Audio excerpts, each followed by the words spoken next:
Bobby Bowden just wasn't a legend. He was an amazing man off the field. We are going to attempt over the next 20 or 30 minutes to do his memory honor uh, here with our Florida State Seminole crew here at the Voice of College Football. I posted a tribute earlier, but really want to hear from those closer to Bobby Bowden, closer to the Florida State family. And of course, we got Jason Parker on the line. And Jason, my condolences, because I know that you love this university. You love this football program. You are loyal to it. That shines through every time we talk. Let's start out with your thoughts and feelings right now. Yeah, I mean, it's definitely, it was emotional. Obviously getting a phone call from people at work saying, "Hey, it happened," and it's been all, covering it, whatnot. You mentioned it. For those of us who are associated with the program, associated with the school and whatnot, it's a tough day. It's a day you knew it was coming even before the announcement a couple of weeks ago of his terminal illness. Um, but it's not a day you wanted to come. You knew it was going to happen, but it's obviously a sad day, and it's an emotional day. Obviously, we'll talk to James Coleman, former fullback for Florida State, in a few moments, and he'll give more of his, reflections on, like you said, a great man. He was somebody who, not just as a football coach, but also as a human being, as a deeply religious man. You know, he was somebody who you would have respect for. He was somebody who you would love, somebody you cherish. He was that fatherly figure who later became the grandfatherly figure. He was somebody who all of us can find something great to talk about with this man.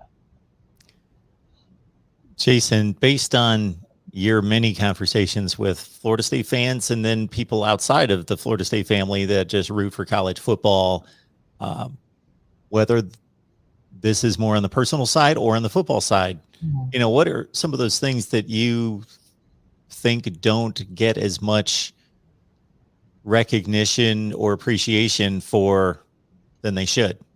I think the way he built the Florida State program, and there's a lot of people we talk about here, both Florida State fans, Miami fans, whatnot, on our cast that we do every Wednesday night, and we talk about the 14-year dynasty era.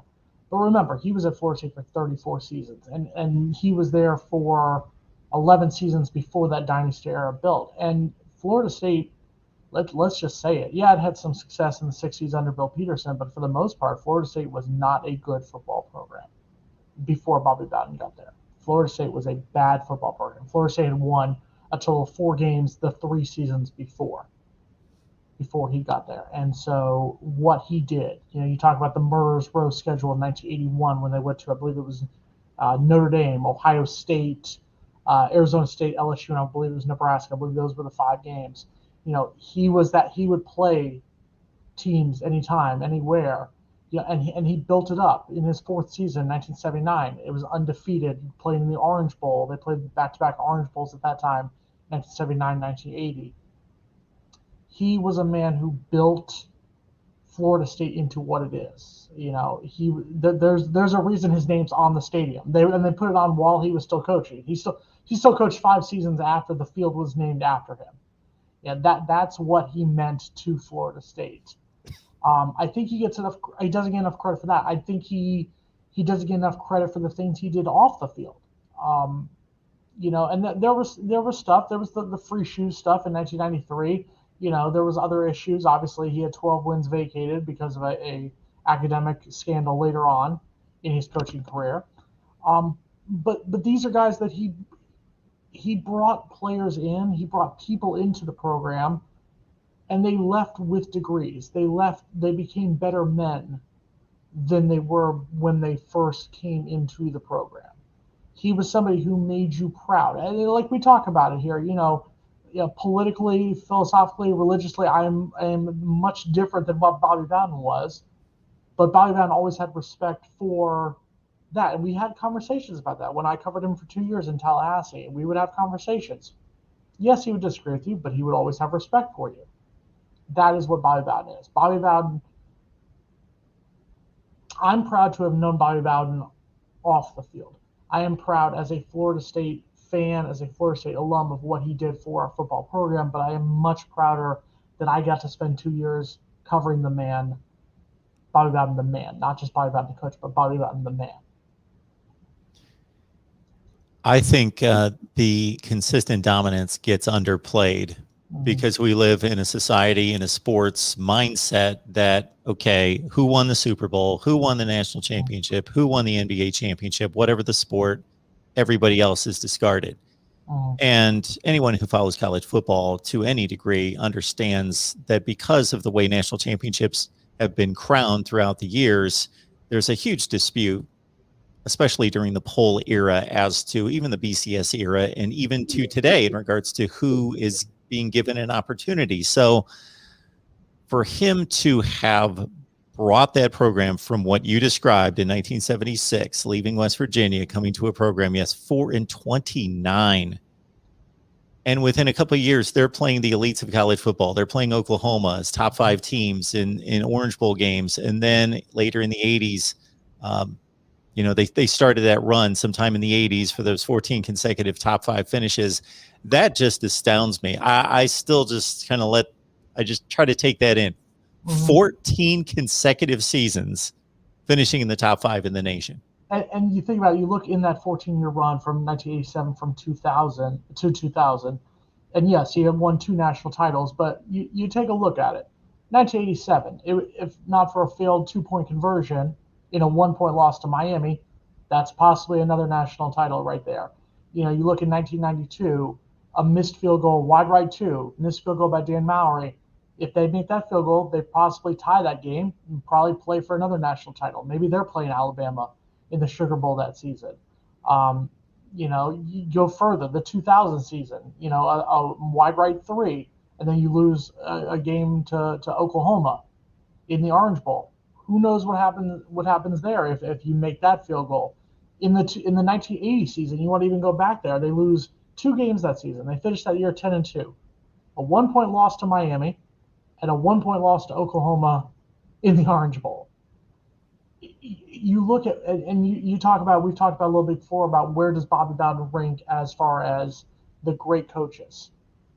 I would say he's probably, and with all due respect to Joe Paterno, all due respect to what Nick Saban's doing in Alabama, I think the consistency of what he did for that time period, mind you, the last 4 years obviously wasn't as great as the first 30, but I think there's a legitimate argument that he's the greatest coach of all time. I think it's legitimate.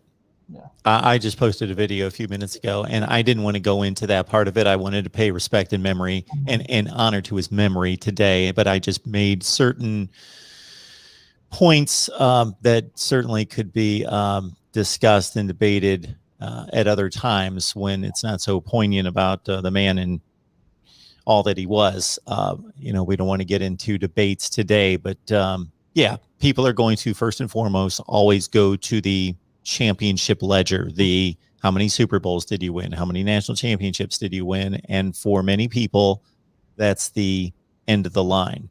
And I just don't think that that's a fair or accurate evaluation of any situation involving coaching accomplishments and achievements and record, and certainly not his. Yeah, I mean, yeah, we talked a little bit about what would have happened if the playoff had existed during that time, and Florida State would have been in 9 out of the 14 seasons. That to me, that's the consistency you want. And you look, the rest of the time they would have been, I believe they were like 5 or 6. I think the lowest they were entering the bowl season one year was 7. They were 7th, I believe it was going into the Orange Bowl in the 95 season when they played Notre Dame. They ended up beating Notre Dame and ended up finishing in the top 5 to continue that streak at that time. I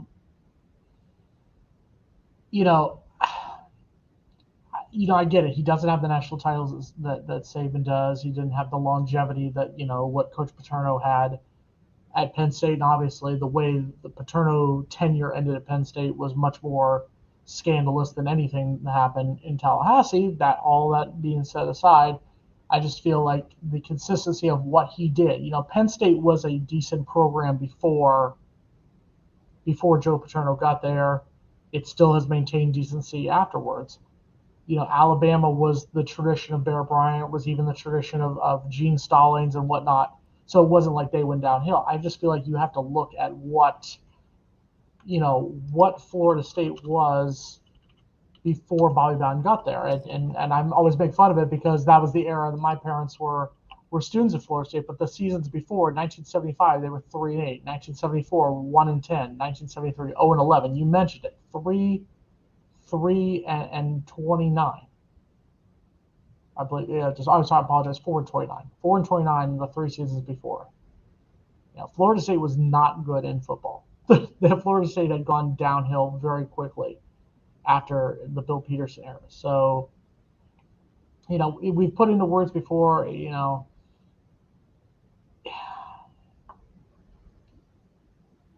I feel like with what he did, when you go from 4-29 to in your second season being 10-2, your fourth season being 11-1 and playing in the Orange Bowl, your fifth season being 10-2 playing in the Orange Bowl and losing both games by a combined 2 points. That's the kind of consistency of what he did. And he built Florida State in a program where, like you said, Florida was not a great power, but was probably the more consistent out of the 3 major at that time. Miami obviously was in the same boat as Florida State, was kind of down. Howard Schnellenberger, who passed away earlier this year, he built Miami up. Him and Bobby Bowden consistently were the ones who built college football in this state. Yeah, and that's what I think distinguishes Bobby Bowden is that if you go to all the blue bloods across the nation, all the elite programs currently, and I think there's somewhat of a distinction between elites and blue bloods. Clemson, for example, being a current elite, but not a blue blood from the beginning of time. But Clemson was a consistent winner, a top 15 program through decades and decades. What happened at Miami and Florida State is completely unique to college football history in terms of just abysmal programs could not compete and being, I don't even want to say resurrected because they never had anything close to those heights previously being built from the ground up. And so Miami and Florida State, we saw them rise at the same time, late 70s, early 80s. Florida State a few years before Miami, but rise to the elite within a few years. But the distinction with Bowden was the dominance was more consistent and also that he stayed. Schnellenberger was amazing in what he did to lift the program to heights and then hand it off. But Bowden was there for 34 years. So what he did, as you outlined, but to stay and sustain it it's a unique story in college football history. And it's been documented, Bobby was being looked at to go back to coaching at the University of Alabama in the late 80s. The job after when Ray Perkins eventually would come to coach the Tampa Bay Buccaneers. They looked at Bobby Bowden. They ended up going with Bill Curry because he turned them down. He could have gone other places. He could have probably looked at professional jobs. But he chose to stay in Tallahassee. And thankfully, for those of us who bleed garnet and gold, we're very happy about that. To go along with what you said a little bit, and it's kind of funny. I'm going to actually quote the University of Miami documentary and the U documentary when they talk about the idea of the microwave dynasty, how Miami, quickly became what they became as a dynasty. It doesn't get you a lot of respect, like, programs using you're an Ohio State fan, or a program like a Texas or a Michigan who, you have that tradition and whatnot. Florida State didn't have that tradition, and all of a sudden, bam, they're a winning program.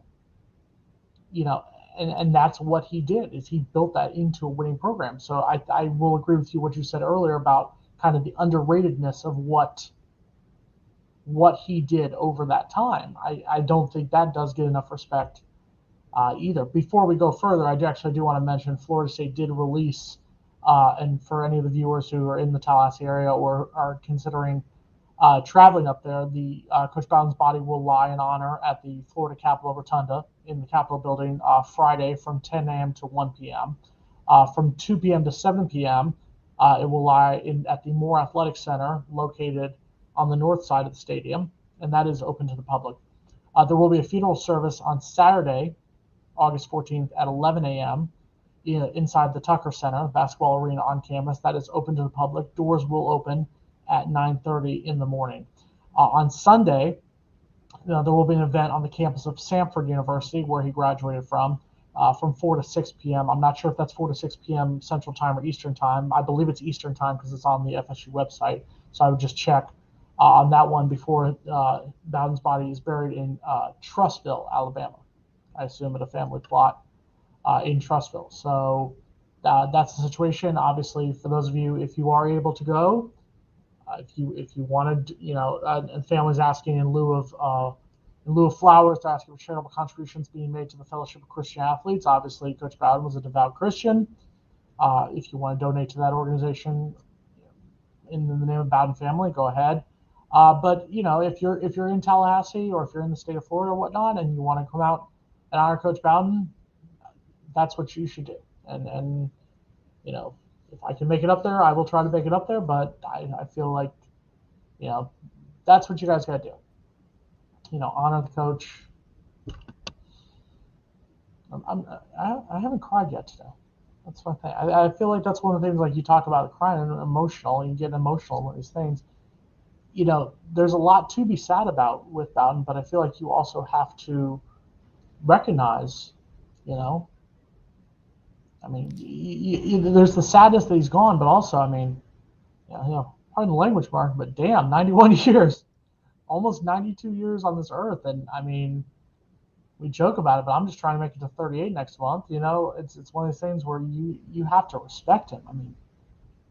Wow, the things he did in 91 years, whether you're a Knoll, a Cane, or a Gator, you got to give some respect to all the things this man did. Yeah, unfortunately, we all know what the general lifespan is for all of us if we're able to avoid some type of sickness or catastrophe. And when you reach 91, your days are unfortunately numbered. And thank goodness that we did get to benefit from Bobby Bowden's presence here for 91 years. I will say this, and compliments to, and we talked about this when Coach Bowden made the announcement, when family made the announcement of the terminal illness. And I will say that over the last 2.5 weeks since that announcement, the outpouring of support and the outpouring of affection, comments, condolences from not just Florida State fans, but also fans of the University of Florida, of the University of Miami. I'm here in South Florida around a lot of Hurricanes fans, Hurricanes alumni, and every single one of them has had comments. I was getting a bagel. I'm getting a bagel, and there's a guy, and I'm wearing Florida State stuff, and the guy in Miami stuff is saying, expressing all the good things and all his good thoughts about Bowden. So it's not just a Florida State thing. It's a state of Florida thing. It's a college football thing. It's a human thing. He leaves behind a legacy that I don't think, and Florida fans may disagree. Obviously, they have their love for Coach Spurrier, some have love for Coach Meyer. Miami fans, they love Coach Stoneberger, they love Coach Johnson. Everyone loves their people, but I feel like, we talk about the greatest college football coach of all time, whether he's in that conversation. I believe he is. You believe he is, Mark. Most college football fans would agree that he is. I think he's probably arguably the greatest sports figure in our state's history. I think you've got Don Shula. You've got Jimmy Johnson. He did great stuff with the Canes. Also came back and coached the Dolphins. You've got a lot of great names. It would be hard to top. It would be an interesting conversation, but I think it would be hard to top where Bowden's place is as far as the greatest sports figure in the state of Florida history. Well, any college football fan that has a healthy perspective on the game, and we enjoy the fervency here as much as anyone. We want people to be rabid and fervent about their team. But then in moments like this and other times, have that sensibility, that humanity to separate the two. And you just, regardless of who you root for, if you can't pay homage and respect to a man of this greatness, and we talked about it a few weeks ago when the news first hit, a man for me that Had he not done anything off the field of note, obviously his record, his accomplishments on the field stand for themselves as amongst the greatest. But then in addition, you add to that just this exuberance for life and this generosity and this all that he did for hundreds and thousands of players and people. It just adds to, and it's nice to add that human dimension to the greatness on the field.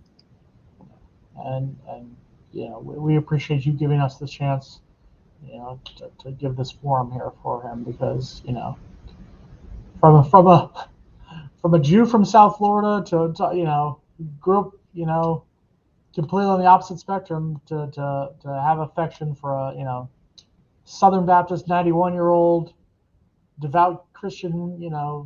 It's that love, it's that college football love, and we all have it here. With you, with Mark Rogers, the voice of college football. It's going to be an interesting season, and I will say, I'm going to say it, and we've talked about it a little bit off camera. I'm going to say it. Change the name of the stadium. It has to be BOWDEN Stadium. If you want to honor Doug Campbell, put a plaque there honoring what he did for the program. It has nothing to do with the politics. It has nothing to do with any of that stuff. Bobby Bowden is that program. That program is Bobby Bowden. It should be BOWDEN Stadium before the first game against Notre Dame. And I would say to President Thrasher, if you're whatever powers you still have, we know you're heading out. David Corbin, the athletic director, guys, it's the right move. It's got to be BOWDEN Stadium. It has to be. I'm sorry. Absolutely. Jason had to get to work today. He had to take care of, obviously, this huge story at his workplace there at NBC6. So, Jason, that I appreciate you reaching out to the group, making sure that everybody was on board. I was bailing myself out of bed, probably wouldn't have checked any news for several hours.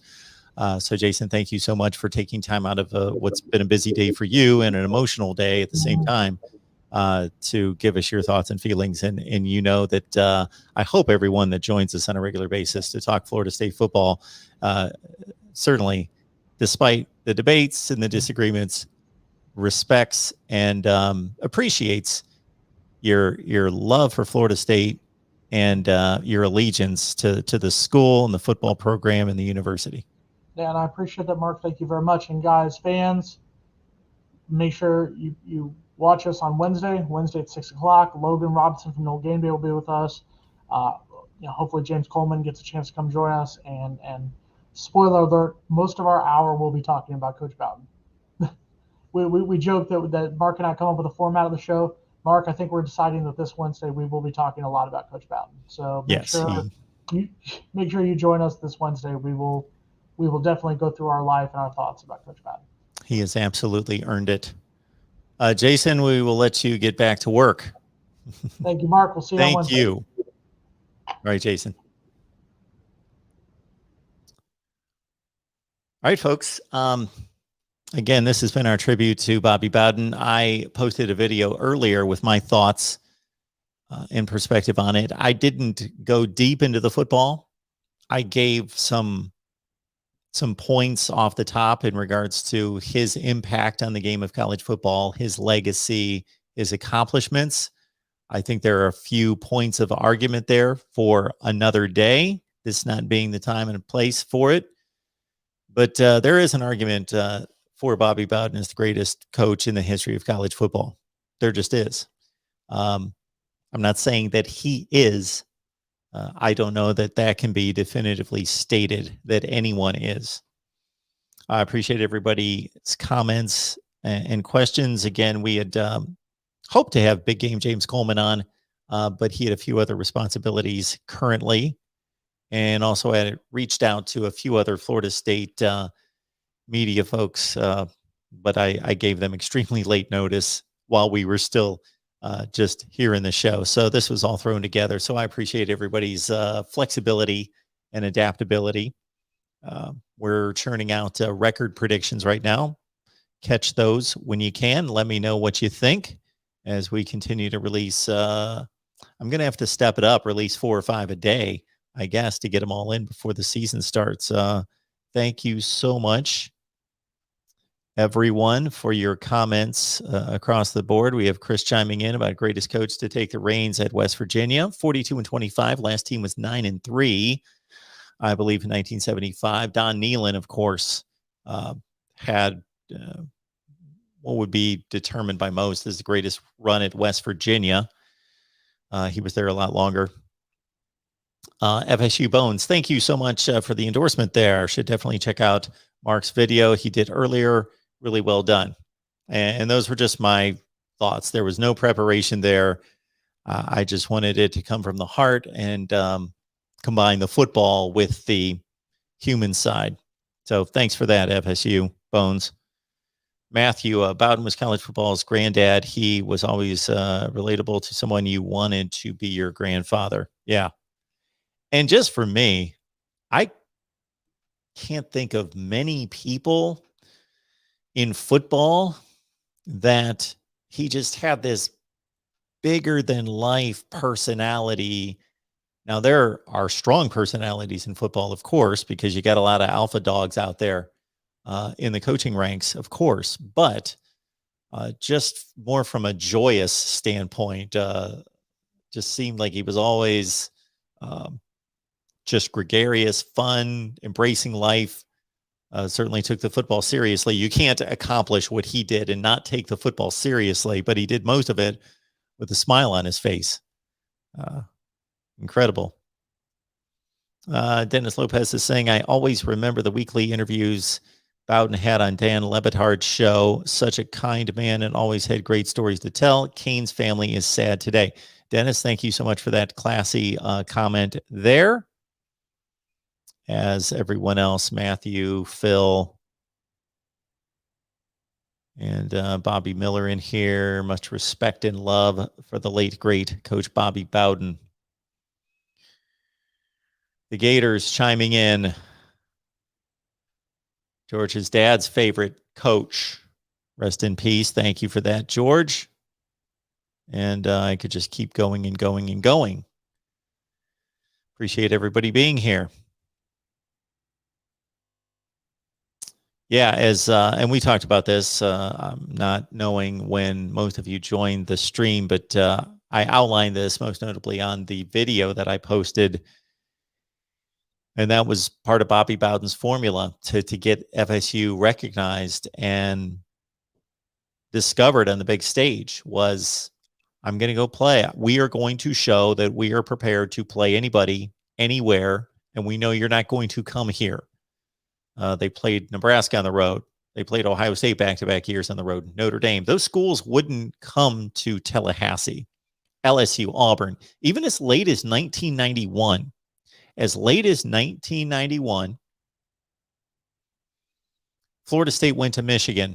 Michigan would not return the trip. Florida State wanted a home-and-home series. Michigan wouldn't go there. You've got to come to us one time. And Bobby Bowden and Florida State went up there in 1991 and clocked Michigan 51-31.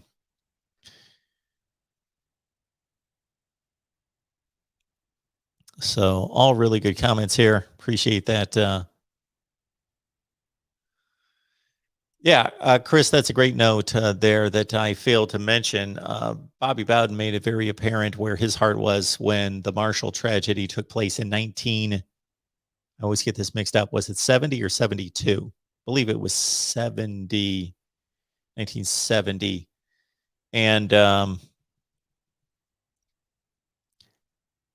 he asked that his West Virginia team wear Marshall uniforms. They were not allowed. They came up with some type of an insignia. And then he also helped the new coach, because that program, of course, was gutted based on the tragedies. He did what he could to help the new coach get off the ground, and helped him with game film and practice study and so forth. A lot of advice and counsel there. There it is, Chris. Daggum. That's it from Bobby Bowden. Absolutely. All good comments, everyone. Appreciate that so much. Excellent to see everybody here. Thank you, Mike. Appreciate you being here. G14 Classified, thank you so much for your kind comments as always. Exceptional stuff here. Exceptional stuff. Bobby Bowden passes away at the age of 91. We'll have more on our Florida State show, as Jason mentioned, Wednesday at 6 p.m. Eastern time. And in the meantime, I'm working on college football. So we will be back here a number of times throughout the days. Don't know when I'm going to be live next, but we've got a lot of exciting announcements concerning our offerings on Patreon, especially for those of you that like to get your predictions, meaning wagers, correct. They're on Patreon. Announcement coming there. And also, don't forget that we've got post-game shows. We have post-game shows for Florida State. This season, we will have post-game shows after every Florida State game, post-game show on the Florida State channel. Also, Miami, Florida, Texas A&M.